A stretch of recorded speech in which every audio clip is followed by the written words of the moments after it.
വിമാനം പറപ്പിച്ച കിട്ടും മാമന്റെ വീട്ടിൽ ചക്രഹോമം പണ്ടു നട കൊതിയായോ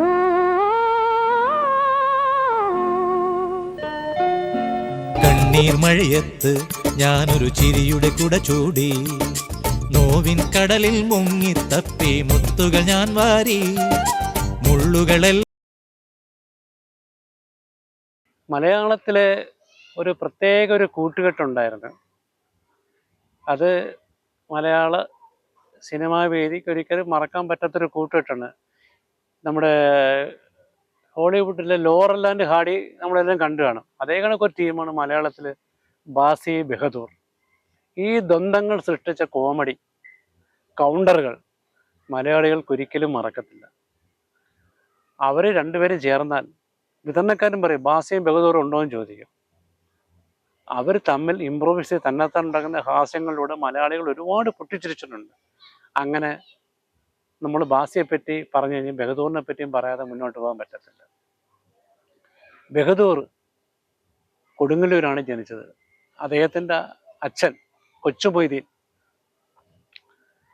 പടിയത്ത് ഫാമിലി, പടിയത്ത് കണ്ട് മൊയ്തു പടിയത്ത് എന്നൊരു കഥാകൃത്തുണ്ട്. കമൽ പിൽക്കാലത്ത് ഡയറക്ടറൊക്കെ ആ കുടുംബത്തിൻ്റെ ശ്രേണിപ്പെട്ടാണ്. ബെഹദൂറാണ് കമലിനെയൊക്കെ സിനിമാ രംഗത്തേക്ക് ആനയിച്ച് കൊണ്ടുവരുന്നതൊക്കെ. ബെഹദൂറിൻ്റെ ഒരു ഗൈഡ് ലൈനിലാണ് വരുന്നതൊക്കെ. ബെഹദൂർ കൊണ്ടുവന്ന് ഒരുപാട് ആർട്ടിസ്റ്റുകൾ പേരുണ്ട്. IV ശശി, ഹരിഹർ എന്നീ ഡയറക്ടേഴ്സ് കോഴിക്കോട് നിന്ന് വന്നത് ബെഹദൂറിൻ്റെ ഒരു ശുപാർശ ഒക്കെ കൊണ്ട് പ്രോത്സാഹനം കൊണ്ടാണ് അവരുമൊക്കെ ഡയറക്ടേഴ്സായിട്ട് വന്നത്. അത് പിൽക്കഥ. നമുക്ക് ബെഹദൂറിലേക്ക് തിരിച്ചു വരാം. ബെഹദൂർ കൊടുങ്ങല്ലൂർ കൊച്ചു മൊയ്തീൻ്റെയും കൊച്ചു ഖദീജയുടെ മകനായിട്ടാണ് കൊടുങ്ങല്ലൂർ ജനിക്കുന്നത്. പിതാവ് ഭയങ്കര ധനവാനാര്, ദാനധർമാദികൾ അത് ബെഹദൂറിനും കിട്ടിയിട്ടുണ്ട്. ഇല്ലെങ്കിലും കൈയച്ച് സഹായിക്കുന്ന സ്വഭാവം ബെഹദൂറിന്. മലയാള സിനിമാ വേദിയിൽ അദ്ദേഹം അങ്ങനെ തകർന്ന ഒരാളാണ് ബെഹദൂർ. അദ്ദേഹം അങ്ങനെ അച്ഛൻ സാമ്പത്തികം തകർന്നു, മകന് SLC പാസ്സായി, ഫറൂഖ് കോളേജ് അഡ്മിഷൻ കിട്ടി. പക്ഷേ പഠിക്കാൻ ഫീസ് കൊടുക്കാൻ പൈസ ഇല്ലാത്തതിന് പഠിത്തം നിർത്തി. അങ്ങനെ അദ്ദേഹം നാടകങ്ങളിലൊക്കെ അഭിനയിച്ച് അങ്ങനെ അദ്ദേഹത്തിൻ്റെ സുഹൃത്ത് PK അബ്ദുള്ള എന്നൊരാളുണ്ട്. അയാൾ തിക്കൃഷിക്ക് പരിചയമുണ്ട്. തിക്കൃഷിയുടെ ഒരു കത്ത് കൊടുത്തു, ഈ വരുന്ന ആൾക്ക് എന്തെങ്കിലും നമ്മൾ നാടകത്തിലൊക്കെ അഭിനയിക്കുന്നുണ്ട്, പല ബുദ്ധിമുട്ടിലാണ്, കുഞ്ഞാലു എന്ന പേരന്നേരം. ശരിയെന്ന് പറഞ്ഞ് അങ്ങനെ അപ്പം പുത്രധർമ്മം എന്നൊരു സിനിമ എടുത്തുകൊണ്ടിരിക്കുകയാണ്. പുത്രധർമ്മം ശരി. അപ്പം അതിൽ തിക്കൃഷി റോളാണ്. അപ്പോൾ അതിൽ ബുദ്ധു എന്നൊരു വേലക്കാരൻ്റെ റോള് കൊടുത്ത് അങ്ങനെ തിക്കുറിശിയാണ് ആ സിനിമയിലൂടെ ബെഹദൂർ എന്ന് പേര് മാറ്റുന്നത്. കുഞ്ഞാലു എന്നുള്ള പേര് മാറ്റി ഒരുപാട് സിനിമാക്കാർക്ക് പേരിട്ട ആളാണ്. അബ്ദുൽ ഖാദറിനെ പ്രേം നസീറാക്കുകയും ഒക്കെ ചെയ്തിട്ടുള്ളൊരു ആളാണ്. അപ്പോൾ അദ്ദേഹം പറഞ്ഞ പേര് ഏതായാലും പൊലിച്ചു. അദ്ദേഹത്തിന് കൊണ്ടുവന്ന നടനും വിജയിച്ചു. അത് കഴിഞ്ഞിട്ട് അദ്ദേഹം മെറിലാൻഡിൻ്റെ നീല പ്രൊഡക്ഷൻസിൻ്റെ പുതിയ സിനിമ പാടാത്ത പൈങ്കളി, അന്നത്തെ ഏറ്റവും വലിയ ജനപ്രിയ നോവലിസ്റ്റായ മുട്ടത്ത് വർക്കിയുടെ ഏറ്റവും കൂടുതൽ എനിക്കൊന്നും പാടാത്ത പൈങ്കളി വായിക്കാത്ത അന്ന് 50കളിൽ ആരും കാണത്തില്ല. ഞാനും വായിച്ചിട്ടുണ്ട്. പിന്നീടത് ഞങ്ങളൊക്കെ അക്ഷരം പഠിച്ചത് എന്നുവെച്ചാൽ വായിക്കാൻ തുടങ്ങുന്നത് ഒരു കൂടെയും കുഞ്ഞു പെങ്ങളി നോവൽ പഠിക്കാനുണ്ടായിരുന്നു. അപ്പം പിന്നെ നമ്മൾ വലിയ വലിയ സാഹിത്യകാരൻ വളരുന്നത് ഈ ചവിട്ടുപടിയായിട്ട് മുട്ടത്തുവർക്കിയുടെ ബുക്ക് വായിച്ചാണ്. അതുകൊണ്ട് മലയാളികൾക്ക് ഒരിക്കലും മുട്ടത്തുവർക്കിയെ മറക്കാൻ പറ്റത്തില്ല. മുട്ടത്തുവർക്കി 50ൽ പരം നോവലുകൾ, പക്ഷെ അത് 25 സിനിമയായി. അങ്ങനെ എഴുതിയതിൽ പകുതി കൂടുതൽ സിനിമയായിട്ടുള്ള മുട്ടത്തുവർക്കിയും ബാറപ്പുറവും മാത്രമേ ഉള്ളൂ. അങ്ങനെ മുട്ടത്തുവർക്കിയുടെ ജനപ്രിയ നോവലെ പാടാത്ത പെങ്കളി. പക്ഷേ ഈ നോവലിനെ ബേസ് ചെയ്ത് പിന്നീട് പ്രേമകഥ പറയുന്ന നോവലുകൾക്ക് പൈങ്കിളി നോവലുകൾ എന്നൊരു പേര് തന്നെ ഉണ്ടായി. അപ്പോൾ അതിൻ്റെ ജനപ്രീതി ആലോചിച്ച് നോക്കണം. അത് വേറെ നമ്മൾ അതിലേക്ക് പോകുന്നില്ല. അങ്ങനെ പാടാത്ത പൈങ്കിളിയിലെ ചക്കര വക്കൻ എന്ന ക്യാരക്ടറാണ് ബെഹദൂറിന് ജനശ്രദ്ധ പിടിച്ചു പറ്റിയത്. എന്നാന്ന് ചോദിച്ചാ ചുമ്മാ. ഇവന്റെ പേരെന്നാ? തൊമ്മിന്ന്. ചേട്ടന്റെ പേരെന്നാ? ചക്കര വക്കൻ. ചക്കരയോ? മധുരിക്കുമോ? മധുരിക്കോന്ന് ചോദിച്ചാ ചുമ്മാ ഇരുമോനെ. കുഞ്ഞു പോയി ഇത്തിരി തീയും കാട്ടെടുത്തോണ്ട് വന്ന് എനിക്ക് ഈ സിഗരറ്റ് ഒന്ന് കത്തിക്കാനാ. അനായാസമായ നർമ്മത്തിലൂടെ അദ്ദേഹം അങ്ങനെ നടൻ കൊണ്ടുവന്നു. പിന്നീട് ബെഹദൂറിന് തിരിഞ്ഞു നോക്കേണ്ടി വന്നിട്ടില്ല. ഉദയായുടെയും മെറിലാൻഡിൻ്റെയും സുബ്രഹ്മണ്യം മുതലാളിയെയും കുഞ്ചാക്കോയൊക്കെ ഒരേപോലെ സ്നേഹിച്ചുകൊണ്ടാണ്. ഇവർ തമ്മിൽ കുഞ്ചാക്കോയും സുബ്രഹ്മണ്യം മത്സരിച്ച് പടമെടുത്തില്ലെങ്കിൽ ബഹദൂറിനെ രണ്ടുപേർക്കും ഇഷ്ടമായിരുന്നു. അതുകൊണ്ട് രണ്ടുപേരെ കമ്പനിയിൽ ബഹദൂർ അഭിനയിച്ചിരുന്നു. അദ്ദേഹം ഒരു നല്ല മനുഷ്യനായിരുന്നു. എല്ലാവരും സ്നേഹിക്കാൻ മാത്രം അറിയുന്ന ഒരു മനുഷ്യൻ അദ്ദേഹം. അദ്ദേഹം ഉദയായിൽ അദ്ദേഹത്തിൻ്റെ ഒരു പടം നീലി സാലി, നമ്മുടെ ചെമ്മീൻ എന്ന സിനിമ ഏകദേശം അതിൻ്റെ ഒരു പാരഡി എന്ന് വേണമെങ്കിൽ പറയാം. അങ്ങനത്തെ ഒരു പടം എടുത്താണ് ബഹദൂറിന് നായകനാക്കിയ ഒരു പടം. അങ്ങനെ ഹാസ്യ നടൻ ആദ്യമായിട്ട് നായകനാകുന്ന ഒരു ചരിത്രം കൂടെ ബഹദൂറിനുണ്ട്. നീലി സാലി. അതിലിപ്പോൾ ഓട്ടക്കണ്ണിട്ട് നോക്കും കാക്കെ എന്നൊരു പാട്ട് നമ്മൾ എല്ലാവർക്കും അറിയാവുന്ന ഒരു പാട്ട് നമ്മൾ പഴഞ്ഞ 2-3 ഭാസ്കര മാസ്റ്ററെ പറ്റി പറഞ്ഞപ്പോൾ എഴുതിയായിരുന്നു. നയ്യാ പൈസ ഇല്ല കയ്യിൽ. മിക്ക ഫോണിൽ ഒരു റിംഗ് ടോണായിട്ട് ഈ പാട്ട് കേട്ടിട്ടുണ്ട്. നഞ്ച് വാങ്ങി തിന്നാൻ പോലെ നയ്യാ പൈസ ഇല്ല എന്നൊരു പാട്ട്. അങ്ങനെ ആ പാട്ടിലൂടെ പ്രശസ്തിയായിരുന്നെങ്കിലും നീലി സാലി തിയേറ്ററിൽ അത്ര ഒരു കുഴങ്ങ് സൃഷ്ടിച്ചില്ല. അങ്ങനെ ബഹദൂറിൻ്റെ നായക വേഷം അവിടെ നിന്ന് അതോടെ അവസാനിച്ചു. പക്ഷേ ബഹദൂർ നായകനായില്ലെങ്കിൽ നായക തുല്യമായ വേഷങ്ങൾ ചെയ്ത 3-4 സിനിമകളുണ്ട്. ഒന്ന് മാധവിക്കുട്ടി എന്നൊരു സുപ്രിയയുടെ സിനിമയുണ്ട്. അതിൽ ജയഭാരതി മധുസാറിൻ്റെ കഥ പ്രേമിക്കുന്നെങ്കിലും ഭർത്താവായി കൊണ്ടുവരുന്ന ബഹദൂറിനെയാണ്. കാമുക ഉണ്ടെന്ന് കാമുകൻ്റെ ഗർഭം ധരിക്കുന്നില്ല. ഭർത്താവ് സ്നേഹപൂർവ്വം അവളെ സ്നേഹിക്കുകയാണ്. ആ സ്നേഹത്തിൽ വീർപ്പ് മുട്ടുന്ന ആ ഭാര്യയുടെയും ഭർത്താവിൻ്റെ രംഗങ്ങൾ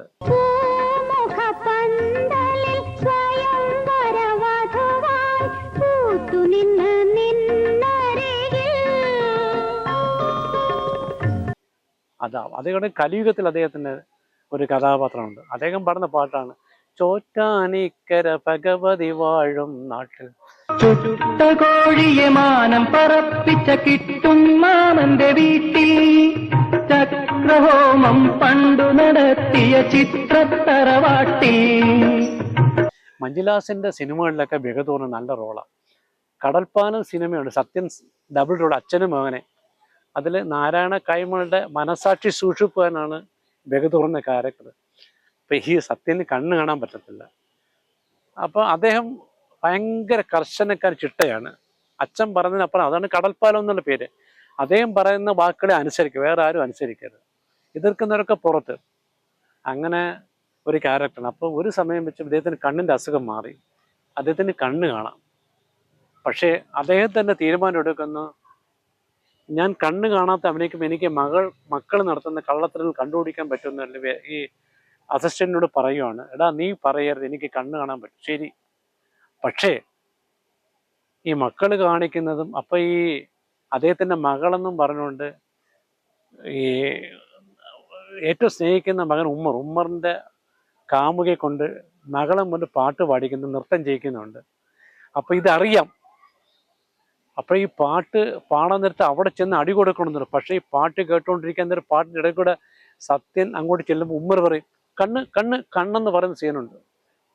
ആ കണ്ണെന്ന് പറയുന്ന ഒറ്റ ഡയലോഗിലൂടെ ബഹദൂർ നടൻ്റെ വിസ്മയാവഹമായ അഭിനയശൈലി നമ്മൾ കണ്ടേക്കുന്നത്.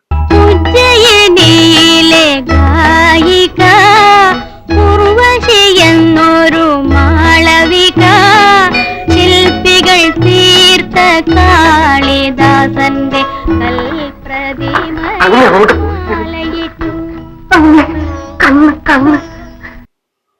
പക്ഷേ ഇപ്പുറത്ത് മക്കളോട് അവർ കാണിക്കുന്ന കള്ളത്തരം കണ്ടിട്ട് അച്ഛൻ്റെ കള്ളത്തരങ്ങൾ ഇവിടെ, മക്കളുടെ കള്ളത്തരങ്ങൾ അവിടെ. ഇതിൻ്റെ ഇടയ്ക്കിൽ നിന്നുകൊണ്ട് മക്കളുടെയും അച്ഛൻ്റെ ഇടയിൽ നിന്ന് ധർമ്മസങ്കടത്തിൽ അഭിനയിക്കുന്ന ആ റോൾ അദ്ദേഹം അവിസ്മരണീയമാക്കി. എന്നിട്ടേ എന്റെ കണ്ണു തുറക്കും. അപ്പോ നീ പ്രഭാകരനെ ഒന്ന് ഇങ്ങോട്ട് വരാൻ പറ. കേസിന്റെ വിധിന്യായങ്ങളൊക്കെ ഒന്ന് അറിയണം.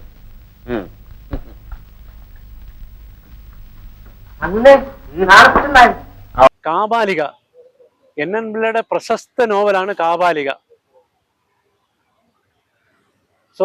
നോവല നാടകം.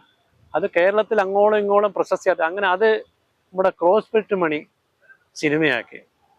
അതൊക്കെ NN പിള്ള വേറെ ക്രോസ് ബെൽറ്റ്, അതുകൊണ്ടാണ് ക്രോസ് ബെൽറ്റ് എന്ന പേര് കിട്ടുക. ക്രോസ് ബെൽറ്റ് ആ ചിത്രം ചെയ്തുകൊണ്ട് ക്രോസ് ബെൽറ്റ് മണി എന്നുള്ള പേര്. സത്യനാണ് അഭിനയിച്ച സാരഥി. അതും ജയിച്ചൊരു പടമാണ്. അതുകൊണ്ടാണ് NN പിള്ളയുടെ തന്നെ കാബാലിക എടുത്തത്. കാബാലിക അങ്ങനൊരു ക്യാരക്ടർ മലയാളത്തിൽ അവതരിപ്പിച്ച ഒരു നടിയില്ല. ഷീലയാണ് അതിന് തയ്യാറായത്. അത് NN പിള്ളയും വിജയരാഘവനും ഉണ്ട്. വിജയരാഘവൻ ആദ്യം അഭിനയിച്ച പടം എന്ന് വേണമെങ്കിൽ നമുക്ക് പറയാം. അതിൽ ബഹദൂർ ഇവരുടെ ഡ്രൈവറാണ്, ഇവരുടെ മനസാക്ഷി സൂക്ഷിപ്പുകാരനാണ് ഇവരുടെ എല്ലാ കാര്യങ്ങളിലും. ഇവർ ഹൃദയത്തോട് ചേർത്ത് വെച്ച് നിർത്തിക്കുന്ന ഒരു ക്യാരക്ടറാണ്. അത് ഒളിച്ചു വെച്ചിരുന്ന ആ ആത്മബന്ധം പ്രേക്ഷകൻ അറിയാതെ കൊണ്ടുപോകുന്ന ഡയറക്ടർ അതിനകത്ത്. ഒരു ഭർത്തൃ അവൻ്റെ മനസ്സോടുകൂടി അവളെ ശുശ്രൂഷിക്കുക, എന്നാൽ അകന്ന് മാറി നിൽക്കുകയും അവൾക്ക് വേണ്ടതെല്ലാം ചെയ്തു കൊടുക്കുന്നു. അവസാനം ഇവർ അടിവയറ്റി ക്യാൻസർ വന്ന് പുളയുന്ന സമയത്ത് മടിയിൽ കിടത്തി ആശ്വസിപ്പിക്കുന്നതും അയാളോട് താൻ കാണിച്ച സ്നേഹമില്ലായ്മ അവൾക്ക് ബോധമാവുന്നതും അവളുടെ ജീവിത രീതിയിൽ അവൾക്ക് വഴികാട്ടി തണലുമായിട്ട് നിന്ന അയാളുള്ള അവളുടെ തെറ്റുകൾ ഏറ്റുപറയുന്ന സീനിലുണ്ട്. അത് ബെഹദൂറിൻ്റെ അഭിനയ ജീവിതത്തിലെ അവിസ്മരണീയമായ മറ്റൊരു കഥാപാത്രമാണ്. അതിന് മെസ്സി കണ്ടോ? ഞാൻ കണ്ടു. ഞാൻ കണ്ടു. എത്രയേ ഉള്ളൂ, നന്നായി പോയി. അയ്യോ, ഇപ്പൊ തന്നെ ആ ലെവലെല്ലാം കഴിഞ്ഞിരിക്കുകയാണ് സ്വാമി. ഇനി സ്വാമിയുടെ ഒരു ചെറിയ സഹായം കൂടി മതി. സ്വാമി ഇവിടുന്ന് പോകുന്നതിന് മുമ്പേ എനിക്കൊരു ചെറിയ ഉപദേശം തരണം. എന്റെ പൊന്നു കൊച്ചമ്മ.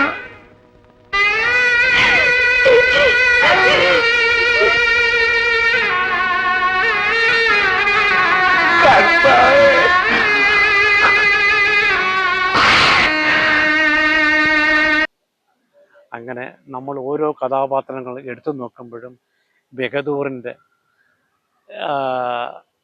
ജോക്കർ എന്നൊരു കഥാപാത്രമുണ്ട്. ജോക്കർ അത് ഏറ്റവും അവസാന കാലത്ത് വന്നതാണ്. അദ്ദേഹം മാനസിക വിഭ്രാന്തി ഏറ്റി അവസരങ്ങളില്ലാതെ അപ്പം വിളിക്കത്തില്ല. ജോക്കറിനെ വിഷമിട്ടിരിക്കുക, എപ്പോഴും എന്നെ എപ്പോഴാണ് വിളിക്കുന്നത് ചോദിക്കും. പക്ഷേ ആ വയസ്സായതുകൊണ്ട് അയാൾ ആരെയും വിളിക്കുന്നില്ല. അത് മരണമെന്ന ഊഴങ്കത്ത് എന്നെ എപ്പോഴാണ് വിളിക്കുന്നത് ചോദിക്കുന്ന നിസ്സഹായനായ ജോക്കറിൻ്റെ റോളിലൂടെ അദ്ദേഹം കഴിഞ്ഞ് മരിച്ചു പോകണത് അക്ഷരാർത്ഥം. നെഞ്ചിന് തീ പിടിച്ചാലും ചിരിക്കണം. ചിരിക്കടാ, ചിരികളാ മോനെ, ചിരി. പക്ഷെ അബുക്കാടെ നമ്പർ വരുമ്പോഴേ പറയാൻ മറക്കരുത്. ഇല്ല, ആ കാതിരി ഓട്ടത്തിന്റെ ഇടയിൽ ഇന്നലെ എന്നെ മറന്നു, ഇന്നും മറക്കും. ഇന്ന് മറക്കൂല കേട്ടോ.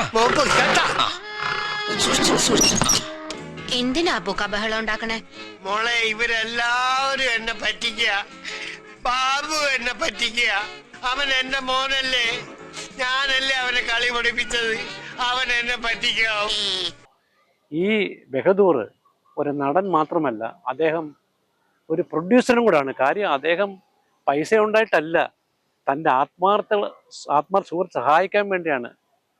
അദ്ദേഹം അസീസ് എന്നൊരു ഡയറക്ടറുണ്ട്, പൂന ഫിലിം ഇൻസ്റ്റിറ്റ്യൂട്ടിൽ പാസ്സായി വന്നതാണ്.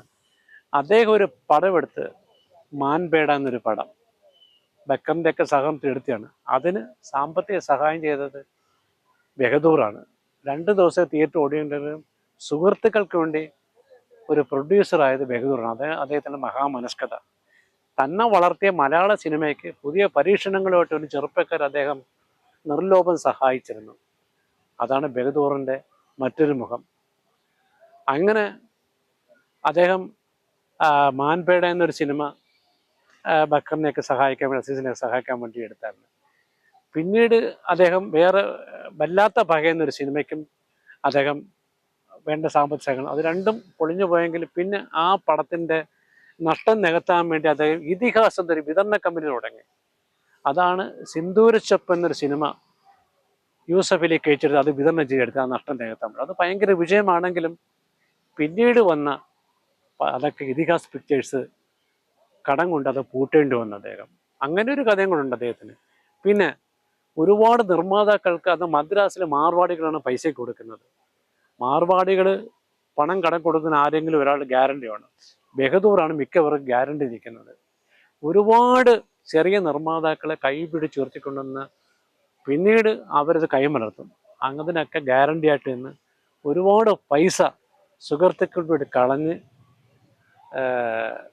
സമ്പത്തിനെ കളഞ്ഞു കുടിച്ചൊരു മനുഷ്യനാണ് അദ്ദേഹം.